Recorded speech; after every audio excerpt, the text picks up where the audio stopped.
Sabcast.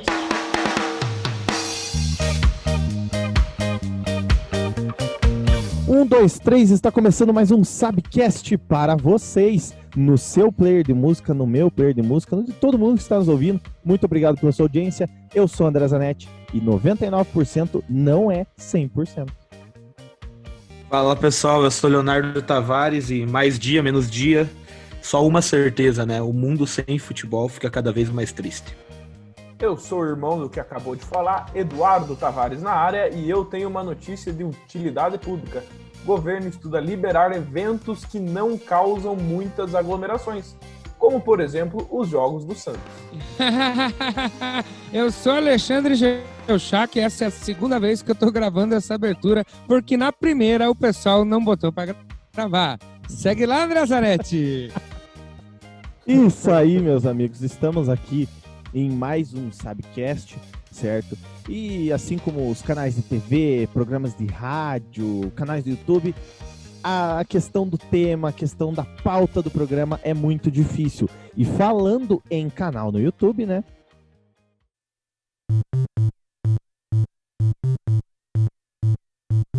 E antes de mais nada, a gente dar sequência nesse Sabcast, eu vou te perguntar uma coisa. Você conhece o Subiu a Bandeira?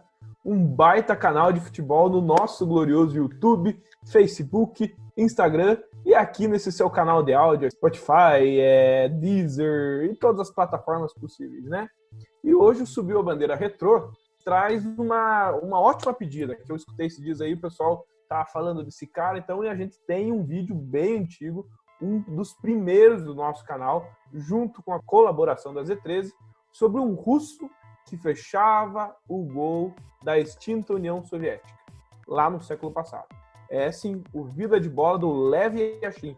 Escuta lá, assiste lá, curta, comenta, compartilha que você não vai se arrepender. Não é isso, meus amigos?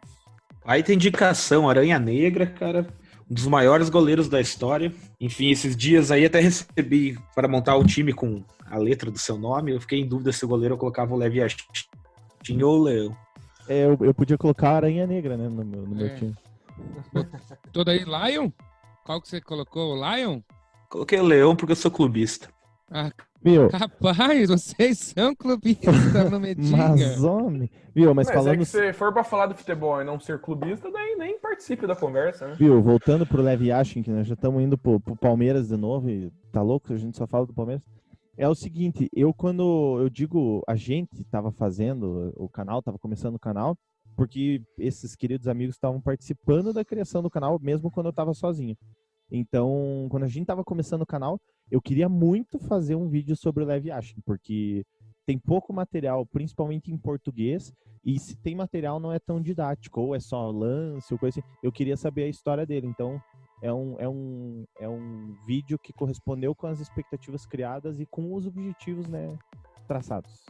Sim, 2 motivos aí, porque foram atendidas essas expectativas, porque não sei se foi a escassez de conteúdo em português do Lev Yashin, mas é um dos vídeos mais vistos do Subiu a Bandeira, né, André? Exato. E também é legal de você observar esse vídeo antigo, com um vídeo mais novo, a evolução da apresentação e da edição aí. O Subiu a Bandeira, cada dia que passa, tá evoluindo e isso é sensacional. E o Andrezinho fica cada vez mais bonito. E mais careca também.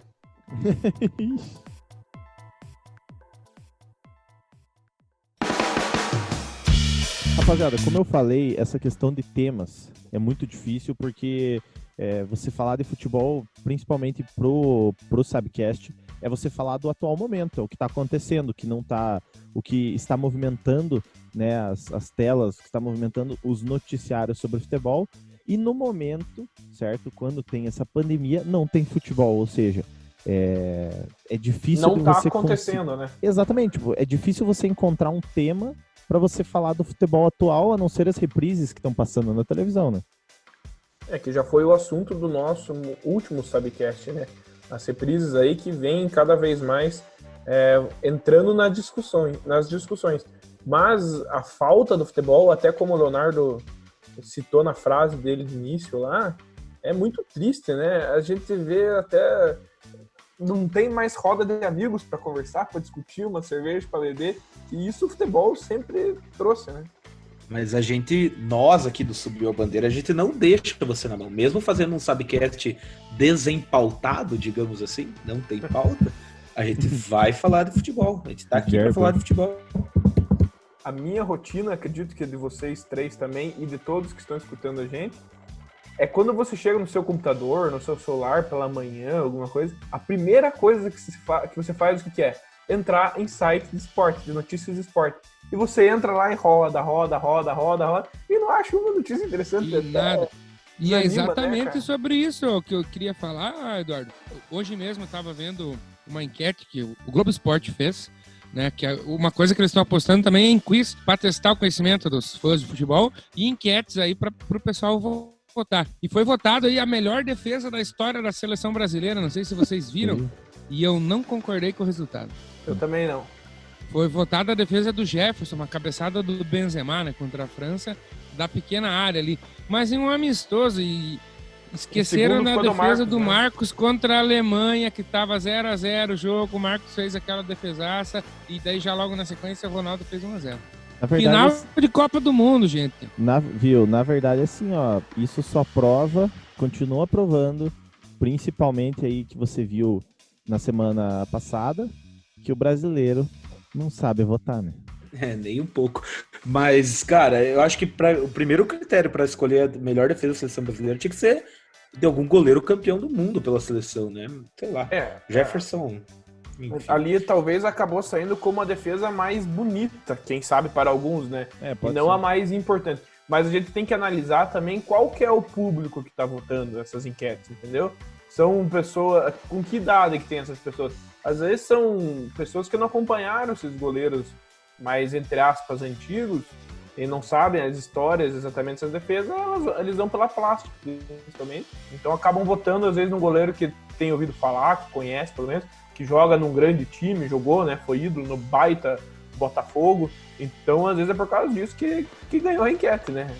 Por mais que eu sempre fui apoiador do Jefferson, achava ele um baita Mas aí, Eduardo, você está se contradizendo, porque o pessoal que vai votar no Botafogo tem que obrigatoriamente ter no mínimo 40 anos em 2002. Exatamente. Eu só vou pontuar que eu falei que o pessoal não sabe votar com a semana passada, porque semana passada teve, né, a decisão do Big Brother Brasil e o vencedor não foi o Babu. Então tá provado que o brasileiro não sabe votar.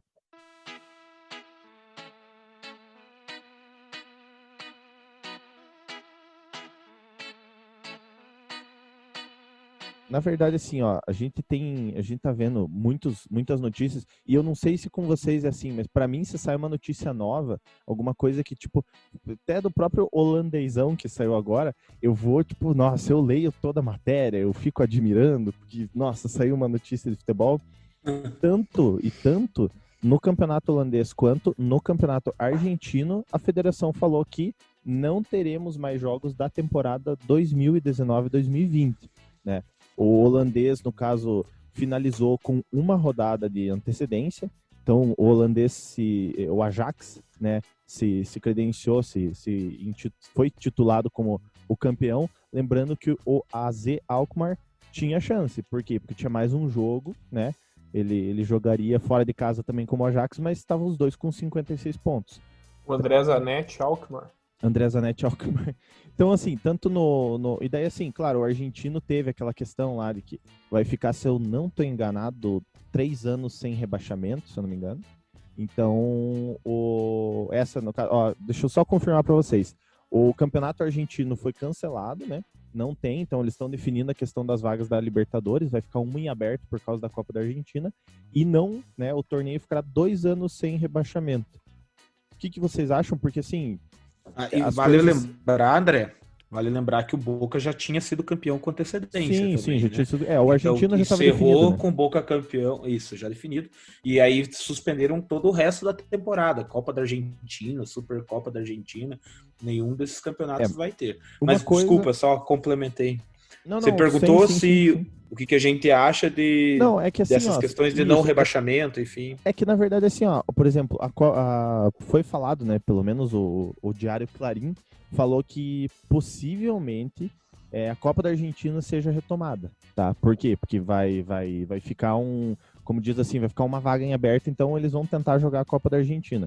Mas eu não sei o que vocês acham, isso só justificando a minha frase, né, que 99% não é 100%. Então, se faltava uma rodada, não tá completo, né? Eu sei lá, eu não acho certo isso.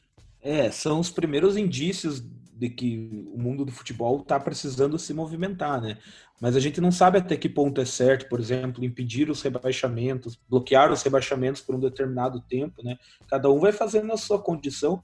Tem campeonato, por exemplo, na Europa que tá querendo voltar. Eu vi esses dias que o italiano está querendo voltar aos poucos, o alemão também está querendo voltar, enquanto outros estão encerrando. Então, eu confesso que eu não tenho opinião formada sobre se é correto não dar prosseguimento na temporada, ou então vamos bloquear rebaixamentos. E aí, como que fica o pessoal da Série B, das divisões de acesso? Pois bem, é bem complicado isso daí. Eu acho que não ter o rebaixamento complica todo um planejamento tipo para os próximos anos, né? Porque se acontece, não tem rebaixamento, mas tem os times que vão subir.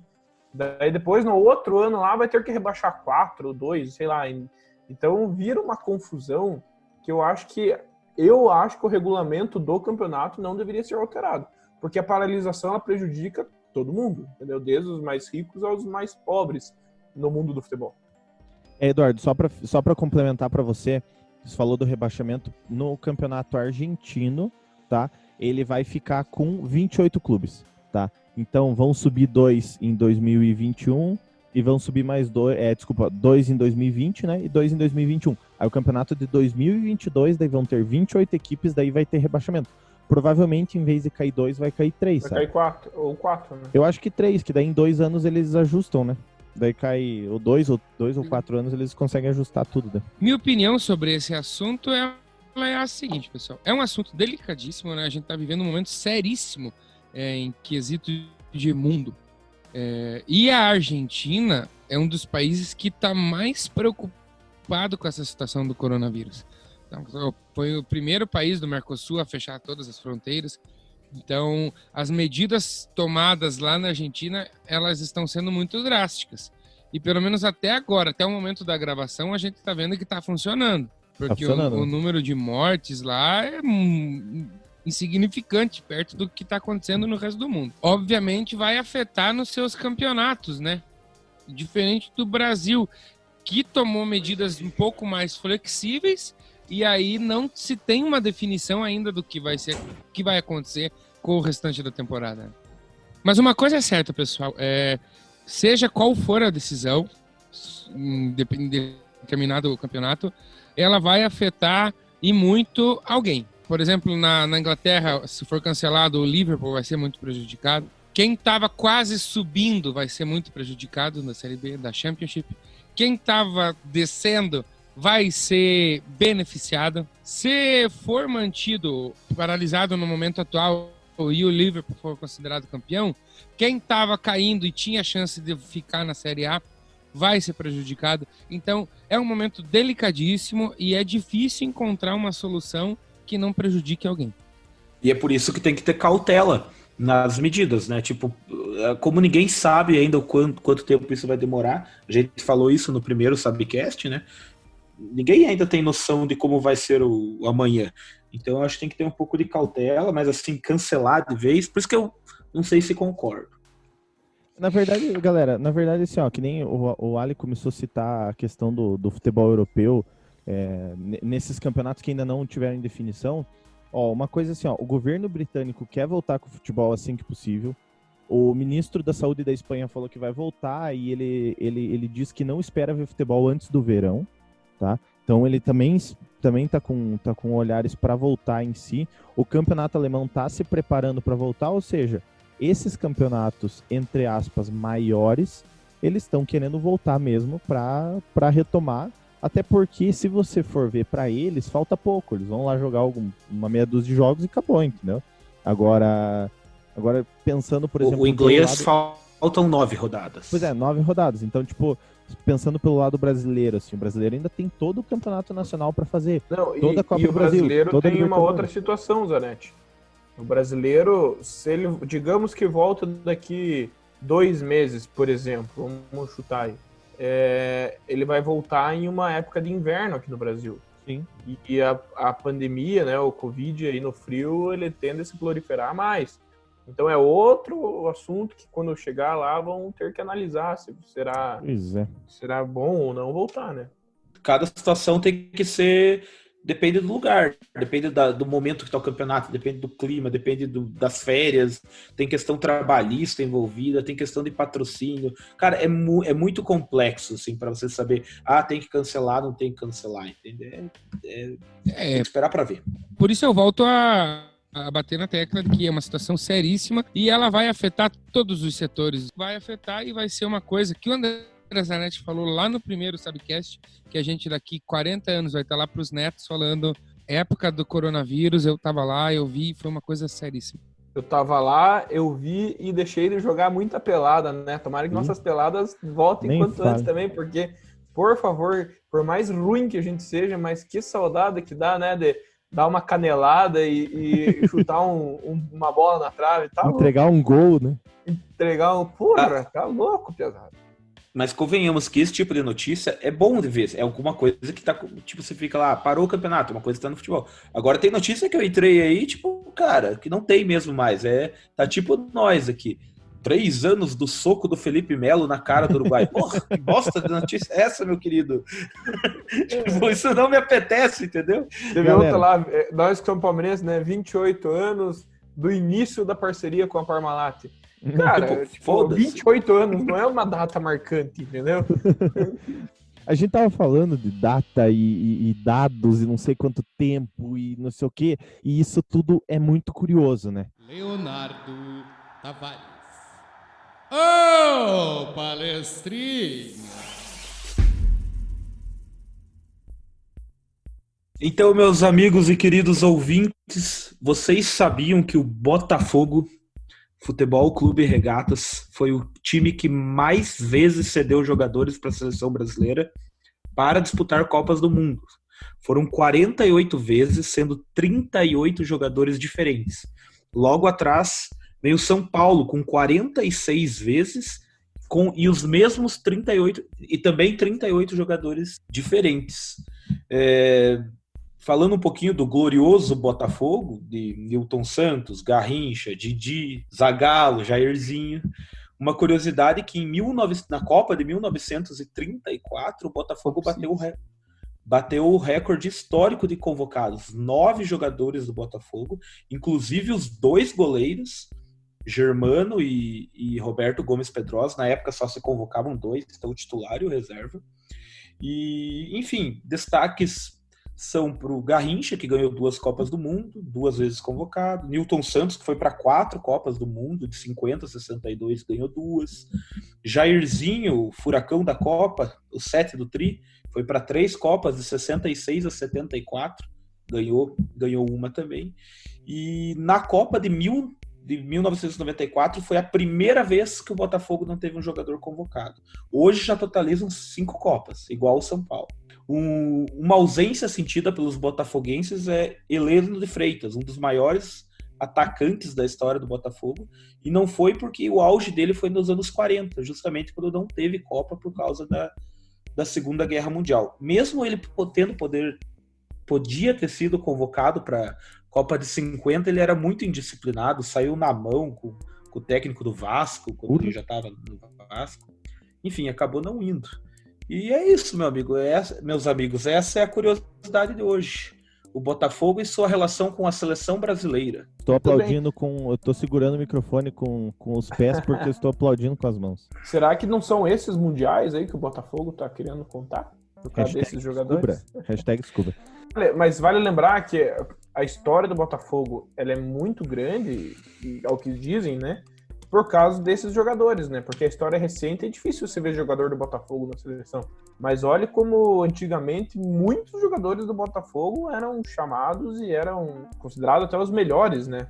E muitos nomes aí que a gente já, como exemplo, Roberto Gomes Pedrosa, que é o nome do Campeonato Brasileiro, Newton Santos, que é nome de estádio. Então são nomes conhecidos que às vezes muitas pessoas se perguntam quem são esses caras. Ele tá aí, tá explicado. São baitas jogadores que jogaram Copa do Mundo. É engraçado que a gente brinca tanto com o Botafogo, que ele é um time mediano, e realmente nos dias atuais ele não é um time de tamanha expressão, como a história dele diz, né? Olha só, um flamenguista falando isso, mas enfim, ele já, realmente essa história tem cabimento e o Botafogo teve seus anos de glória. Fica o questionamento para tipo, por que isso se acabou, né? Por que o Botafogo não continua levando bastante jogadores para a seleção, quiçá jogadores, né? Porque ultimamente, o que foi o último? Acho que o Jefferson, né? Não sei se teve mais algum outro. O Jefferson foi o último convocado em 2014. Exato. Eu queria parabenizar o Leonardo, porque essa curiosidade foi sensacional, muito boa, aliás. E complementando o que o André falou, hoje você pensa no Botafogo como um time mediano, e só que realmente, se você pesquisar a história do time, você vai ver que ele é um time mediano. Mas assim, como nós estamos fazendo um programa à moda caralho, e a gente bem aqui fez um programa sem pauta, eu quero desafiar o Leonardo a trazer uma curiosidade não combinada e sobre a Portuguesa Santista. O maior rival da Portuguesa Santista é o Jabaquara.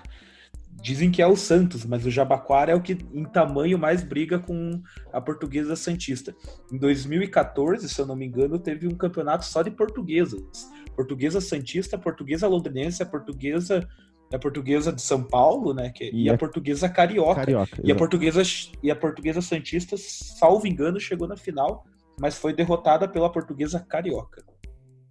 Mas o Jabaquara, ele é da cidade de Santos também? Sim, é da Baixada Santista. Não, é lá de Belo Horizonte. Não, mas poderia ser da região.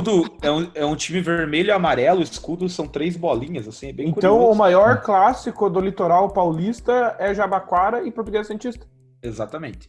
Mas, pessoal, sobre a minha curiosidade, que a gente falou do Botafogo, eu queria fazer uma relação com outro clube grande do Rio, que também é contestado nos tempos atuais, que é o Fluminense. O tricolor das Laranjeiras é o time que mais cedeu goleiros para a seleção brasileira em Copas do Mundo. Foram 9, sendo que por 4 vezes foi o Castilho, aquele que se suicidou lá, e também de 50 a 62. Retire o que você disse, porque o Ganso vem aí e muita taça eu vou ganhar. Então, não é nada contestado hoje o Fluminense. Segundo, o Fluminense é o único campeão mundial da década de 50, por onde falei. Pague a Série B. Eu só queria fazer uma pergunta para vocês. Como tem toda essa questão da pandemia de coronavírus, e estamos aí com o nosso glorioso dólar batendo quase a casa de R$6, eu queria que vocês me falassem uma coisa. Vocês acham isso positivo ou negativo? Por que eu quero que vocês digam se é positivo ou negativo? Visando pelo lado positivo. Você vai vender um jogador a 10 milhões de dólares, você vai pegar um valor de 50 milhões de reais ou 60 milhões de reais, dá uma variação boa. Só que a questão negativa. Porque se você está negociando com o estrangeiro, você tem que pagar em moeda estrangeira. O que vocês acham? Vocês acham mais positivo ou negativo isso tudo? Olha, para o lucro do teu time, depende o que o time tem com a venda de jogadores ou compra de jogadores. Por exemplo, o Santos é um time que tem a tradição de vender jogadores, né? Aí, diferente dos últimos tempos, o Flamengo hoje está revelando bastante gente, mas não tinha essa tradição nos últimos anos, né? Então, o Flamengo agora que está vendendo o pessoalzinho aí, mas também tem comprado bastante. Então, para o Flamengo vai ser uma faca de 2 gumes ali. Para o Santos vai ser muito bom, para o futebol do Santos. Para nós aí que somos réis proletariados é péssimo, né? A alta do dólar implica em várias outras coisas que vêm atreladas a isso, como a alta da gasolina e entre as coisas. Comprar no AliExpress. Mas só que se você for contar, né? O clube ele também tem outras despesas, então tipo acaba sendo negativo, né? Justamente por causa desses outros detalhes, até que o Ali comentou que para nós já é mais corriqueiro, né? Mas o clube, dependendo da sua proporção, os gastos são maiores também. E ainda mais agora que tem alguns jogadores que estão se achando demais, que querem ganhar em dólares. Então, tipo, os caras, eu acho negativo, né? Se fosse um valor aí que fosse acessível para todo mundo, eu acho que colaboraria mais para a moeda girar. Uma questão curiosa que entrou agora nesse momento aí, tipo, um pouco antes até mesmo da pandemia aí, para quem está contratando e renovando contratos, até o Jorge Jesus foi muito alvo dessa discussão, né? Se congela ou não congela a valorização da moeda, né? Porque faz o contrato fechado com a moeda variável, pô, isso aí pode quebrar muito o clube, por mais que seja um clube da grana, que nem o Flamengo hoje é um dos clubes mais ricos do país. E a proposta interessante seria fechar o contrato com a moeda na cotação atual e, enfim, o clube, o contratante, ou quem está renovando o contrato, teria uma garantia maior. Por Iguaçu, aqui da cidade, que para levar os jogadores para os jogos usa uma Kombi, é ruim, porque daí o preço da gasolina aumenta, entendeu? Então, tipo... Mas vale dizer que a gasolina até caiu aí nos últimos dias, né? Baixou o preço, mas... Por ver nesse ponto, é verdade. Mas por outro fato, outros motivos, né? Eu não sei vocês, essa questão da ausência de pautas, assim, eu não sei se vocês estão acompanhando bastante, eu estou acompanhando bastante a ESPN, estou acompanhando bastante Sport TV e tal. Eu não sei, é engraçado assim, que nem... Tá parecendo um futebar, né? Hoje à tarde, tipo, eles estavam falando, hoje à tarde não, acho que foi até no início da noite, da nossa gravação, eles estavam falando assim, a ausência de Jesus preocupa. Tipo, eles estão tentando falar, não, tem uma batalha política, porque, cara, nós estamos em pandemia. A ausência de Jesus, o pessoal fala da alta do dólar, e eu tenho uma coisa para falar para vocês, que hoje o dólar tá em alta, mas sempre fala que o dólar uma hora vai baixar, e o seguinte, dólar em baixa para mim é que nem o Mundial do Palmeiras, eu nunca vi. E aproveitando que o cara tá tipo Ave Maria, cheio de graça, Alexandre Geuchac, o que você tem pro Troca de Híbrido hoje?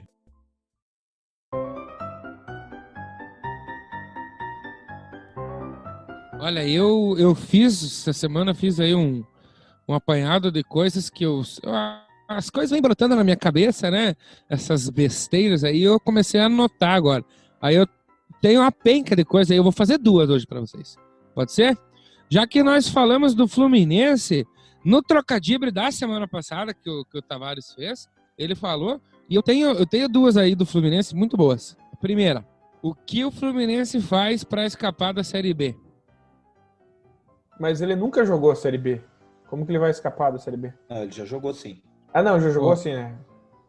Eu não sei. Não sabem? Ele jogou e caiu para C. Ele não paga a Série B, esse que é o problema. O que ele faz para escapar da Série B é cair para C. Faz sentido. Faz sentido. E depois pula, vai direto pra A. Exatamente. Quem lembra da gloriosa e misteriosa João Avelange aí? Só de João Avelange, o cara estourando champanhe. Os 3 torcedores do Fluminense estão escutando a gente aí nesses últimos podcasts e vão ficar meio de cara com a gente. Perdemos a audiência do torcedor do Fluminense, hein, pesado?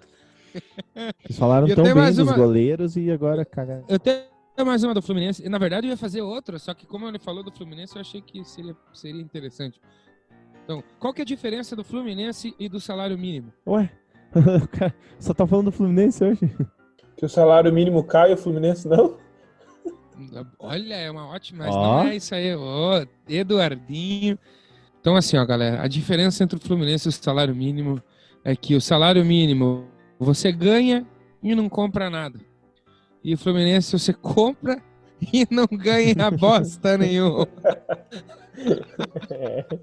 Se bem que, falando em Fluminense, né, nós fizemos esses dias aí um quadro do Campeonato Brasileiro de 2010 do Fluminense. Exato. Né, está lá no Subiu Bandeira, então quem está interessado em assistir a história do ano que o Fluminense fechou as portas ainda. Não, porque ele ganhou o Brasileiro de 2012. 2012 também.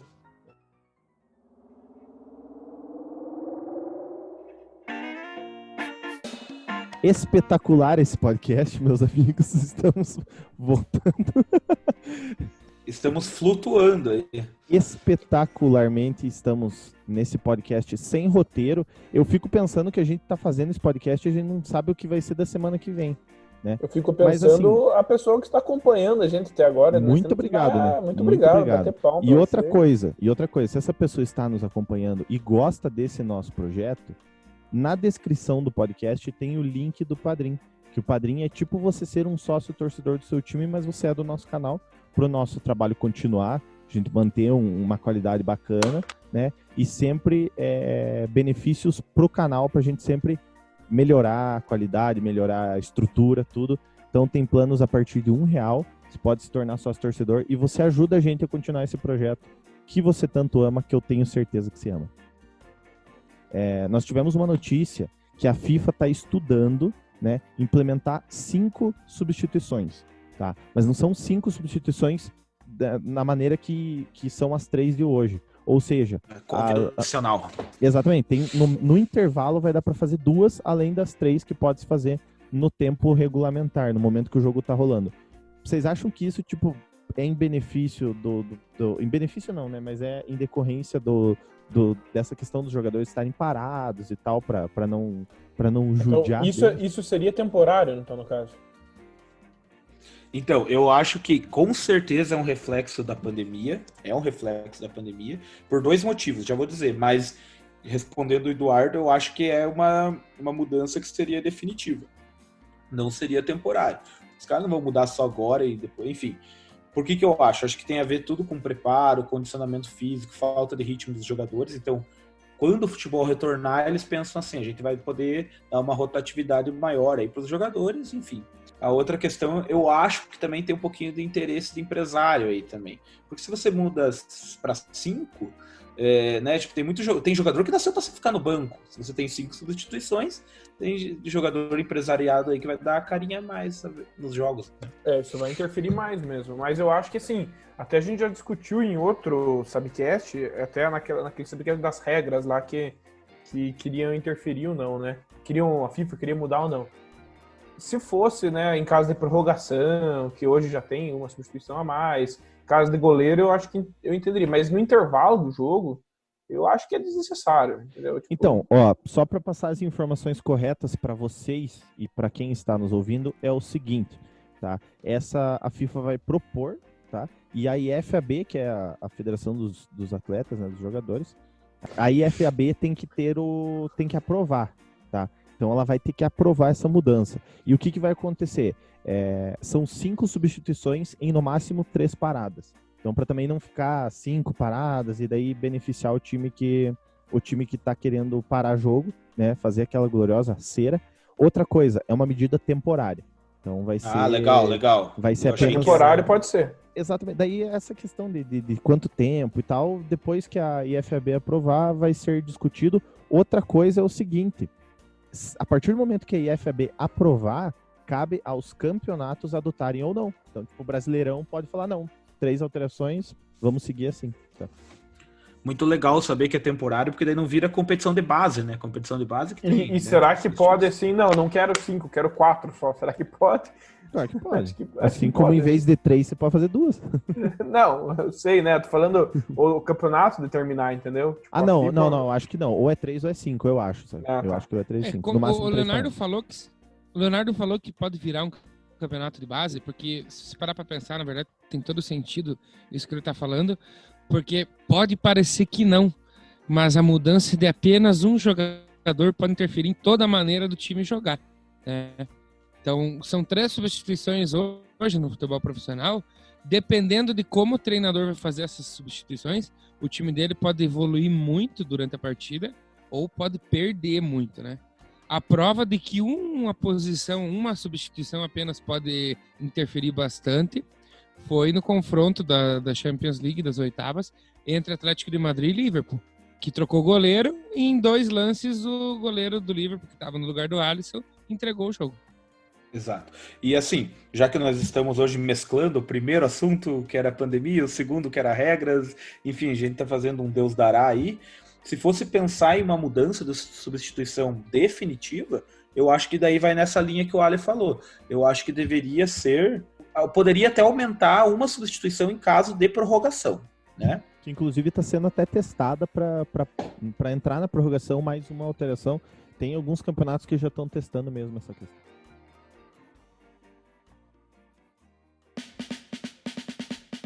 Piazada, antes de todo mundo ir se despedir, eu queria... Porque não tá acabando ainda, tá? Calma, eu tenho coisa pra falar ainda. Calma, gente. Abraço, Padreade. Eu queria trazer pra vocês fazer um desafio aí com vocês. Tá pronto. O desafio é o seguinte. O Ale é o homem, né, dos desafios, das curiosidades, né? O Ale é o Faustão do Subir a Das Bandeira, curiosidades sou eu. né? O Ale é o Faustão, né, do Subir a Bandeira. Vai o cara lá no Se Ver nos 30 imitar passarinho. Não, agora imita o Sabiá em cima de um Bem TV. Então eu quero que todo mundo levante as duas mãos aqui, que a gente tá gravando em vídeo, né? Pra ver que não tem ninguém pesquisando. O desafio, galera, é a gente acertar o time campeão nacional. E vocês já vão entender que campeão nacional que é esse. André Zanetti, eu quero que você fale aí um continente. Europa. Leonardo, fala um país que tem na Europa. Portugal. Dica número 1. É um país da Europa. Eduardo Tavares, desde o ano que você nasceu até o ano que a gente se encontra, eu quero que se diga um time, um ano. 1999. 99. Galera, qual foi o campeão nacional do Portugal em 99? Eu vou chutar... Sport? Sport em Lisboa. Porto. Benfica. Ó, então assim, ó, galera, tem 3 times em Portugal que foram campeões nacionais, não tem outro, então eu vou repetir um. Eu vou ficar de Benfica. Galera, a gente vai querer descobrir o de 99 e 2000 ou 98 e 99? 99 e 2000. 99 e 2000. Ah, Leonardo 99, Tavares, seu espertinho.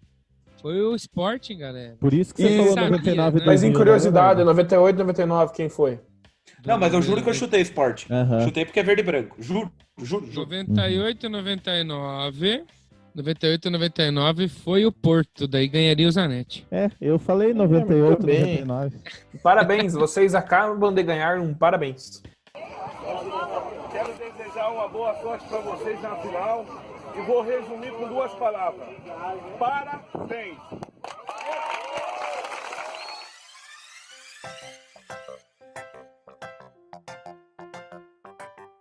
Então acho que é isso, né? Não sei se tem mais alguma coisa pra falar. Eu preciso agradecer todo mundo. Eu acho que não vão ficar passando pano toda vez. Ai, muito obrigado, não sei o que, Eduardo. Muito obrigado, Leonardo. Eu já agradeci. Não, mas o os abraço pros progenitores padrinhos dos não amigos. tinha sido mandado. Mas exato. Não, eu sei, mas é que. Não, pros padrinhos dá pra passar o pano. Pra vocês, eu quero que vocês mais se lasquem, rapaziada. A gente precisa arranjar, pessoal, uma nova treta interna do canal, porque essas daí estão cansando, sabe? Mas a gente já tem um monte. É Mas só vamos começar a arranjar reunião de pauta aí que você já vai ver. Já vai subir um monte de. Então, já de treta. que. Então, eu não sei se alguém tem mais alguma coisa pra falar, mas de qualquer coisa, independente de qualquer coisa, fico meu muito obrigado a você que nos ouviu até agora. Siga nosso podcast na plataforma que você está ouvindo. Siga o YouTube, siga o nosso Instagram. Curta a nossa página no Facebook. É tudo @subiuabandeira, né? Facebook.com/subiuabandeira. E eu não quero mais saber. E usem máscara, meus amigos, por favor. Eu tenho uma saudação final. Saudação final é ótima. Eu tenho uma consideração final pra vocês, rapaziada, que é o seguinte, tá? Pra você que tá nos ouvindo, você vê todo mundo aqui bem amigo, todo mundo aqui no bem amor, mas eu queria dizer pra você que esse grupo do Bem Amigos é no Sport TV. Esse grupo do Subir a Bandeira, ele tá rachado, tá? Você não sabe, mas eu tenho que te falar que esse grupo tá dividido e a gente tá aqui só profissionalmente, porque do resto a gente se odeia. Na verdade, sabe por que tá rachado? Não, porque tá cada um na sua casa. E você que tá escutando também, fique cada um na sua casa, fique em casa. #Rachadão 2020. Amigo, bem na real, é hora de dar tchau, porque esse grupo e esse programa já tá pela boa, né, meus queridos? Compartilhem, quem tá ouvindo, vá compartilhando tudo. Esse Tchau! programa tá uma porra. Beijo do gordo. Uou! Esse canal tá uma porra. Tá pouca!